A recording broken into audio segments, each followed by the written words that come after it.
దేవా, ఎవరెవరికి ఎలాంటి సమస్యలు ఉన్నాయో నా ప్రభువా యేసయ్య, అందరి సమస్యలను దేవా యేసయ్య నీ ముందుంచుచున్నాము నా ప్రభువా యేసయ్య.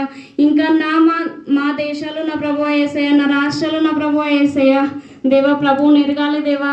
రాజులను మార్చండి ప్రభువా, రాజులను మారుస్తే నా ప్రభువా యేసయ్య రాజ్యాలు మారుతాయని సెలవిచ్చి ఉన్నారు నా ప్రభువా యేసయ్య. అందరినీ మార్చమని దేవా యేసయ్య, వారు నీ రాకడకు దేవా నిన్ను ఎరిగి జీవించాలి నా ప్రభువా, నీకు లోబడి జీవించాలి నా ప్రభువా యేసయ్యని ప్రార్థించుకుంటున్నాను దేవా యేసయ్య. నీకే వందనాలు దేవా యేసయ్య. మరి అచ్చంపేట ప్రాంతాన్ని బట్టి దేవా, అందరిని బట్టి దేవా, మరి నాయకులను బట్టి నా ప్రభువా యేసయ్య ప్రార్థించుకుంటున్నాం దేవా. అందరికి చక్కటి ఆరోగ్యాలను దయచేయండి నా ప్రభువా యేసయ్య. నీకు లోబడి నీ యొక్క దేవా నీ యొక్క రాకడని తెలుసుకొని నా ప్రభువుని ఎందుకు నమ్మాలి అని తెలుసుకొని దేవా జీవించాలని భారము కలిగిన హృదయముతో ప్రార్థించుకొనుచున్నాము దేవా యేసయ్య. మరి ఒక్కసారి దేవా నా యొక్క సమస్యలను మా యొక్క సమస్యలు నీ ముందు ఉంచుకుంటున్నా ప్రభువా.